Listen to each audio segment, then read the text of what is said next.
প্রিয় দর্শক আসসালামু আলাইকুম।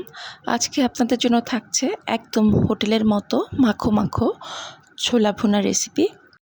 এখানে আমি 3 কাপ পরিমাণ ছোলা ভিজিয়ে ওভারনাইট রেখে দিচ্ছি। আর ছোলা 8 থেকে 9 ঘন্টা ভিজানোর পর এটাকে আমি সিদ্ধ করে নিচ্ছি। আর ছোলা সিদ্ধ করার সময় এরকম ফেনা এবং বুদবুদ বের হবে, যেটাকে ফেলে দিতে হবে। আর এই ফেনাগুলো তুলে নিয়ে ছোলাটা সিদ্ধ করে আমি এর পানি ঝরিয়ে ধুয়ে নিয়েছি। এবার ছোলা রান্নার জন্য প্রথমে এর মশলাটা তৈরি করে নিচ্ছি। এজন্য আমি একটি ব্লেন্ডার জার ব্যবহার করছি। আর এতে 1 টেবিল চামচ পরিমাণ রসুন কুচি দিয়ে দিচ্ছি।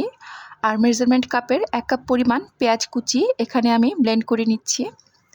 আর সেই সাথে দিয়ে দিচ্ছি 2টো এলাচ আর 2 টুকরো দারুচিনি আর 7-8টি লবঙ্গ। আর দিচ্ছি একটা টমেটো। তো গোটা টমেটোটা দিয়ে আমি আবার পরবর্তীতে এটাকে 2 টুকরো করে নিয়ে ব্লেন্ড করে নিয়েছি। এবার হাঁড়িতে 1/2 কাপের মতো আমি তেল দিয়ে দিচ্ছি। আর তেল দিয়ে যে মশলাটা আমি তৈরি করেছি ব্লেন্ডার জারে, সেটা এখানে ঢেলে দিচ্ছি। আর মশলাটা তেলের সাথে মিশিয়ে নিয়ে এতে আরও দিয়ে দিচ্ছি একটি তেজপাতা 2 টুকরো করে, দিচ্ছি আদা বাটা 1 চা চামচ পরিমাণ, দিচ্ছি ধনিয়া ও কাঁচা জিরা আর গুঁড়ো 2 চা চামচ পরিমাণ। এবার এটাকে মিক্সড করে নিয়ে দিয়ে দিচ্ছি হলুদ গুঁড়ো 1 চা চামচ পরিমাণ, দিচ্ছি 4-5টি কাঁচামরিচ কুচি। এবার ব্লেন্ডার জারটা ধুয়ে কিছুটা পানি দিয়ে দিচ্ছি। আর মশলাটা কষিয়ে নিচ্ছি, তবে একটু ঢেকে দিচ্ছি, না হলে মশলাটা চারদিকে ছিটতে থাকবে। আর এই ঢাকা দেওয়ার সময় ফাঁকে ফাঁকে একটু নেড়ে চেক করে নিতে হবে যেন আবার নিচ থেকে লেগে না যায়। আর মশলা কষে পানি শুকিয়ে আসলে এতে দিয়ে দিচ্ছি আগে থেকে সিদ্ধ করে রাখা ছোলা। এবার ছোলা মশলার সাথে কষিয়ে নিচ্ছি।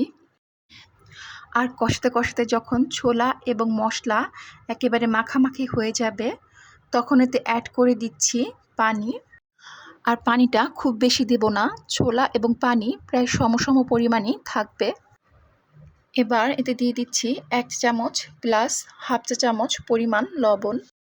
আর ছোলার সাথে লবণ মিক্সড করে নিয়ে এটাকে আমি ঢাকা দিয়ে দিচ্ছি। আর ছোলাটা ঢাকা থাকা অবস্থায় অবশ্যই চেক করে নিতে হবে, একটু নেড়ে চেড়ে দিতে হবে। তো এভাবে পানি শুকিয়ে যখন কষা কষা হয়ে যাবে তখন ঢাকনাটা খুলেই রাখতে হবে এবং বারবার নেড়ে নেড়ে কষিয়ে নিতে হবে। আর ছোলার পানি শুকিয়ে এর উপরে তেল ভেসে উঠেছে এবং ছোলাটাও বেশ মাখো মাখো হয়ে গেছে। তো এই পর্যায়ে আমি এটাকে নামিয়ে নিচ্ছি। এই ছিল আজকের ছোলা রেসিপি।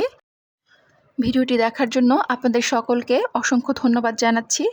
আর এভাবে ছোলা রান্না করে পরিবারের সকলকে খাওয়ালে আশা করি আপনি নিরাশ হবেন না, সকলেই আপনার প্রশংসা করবে।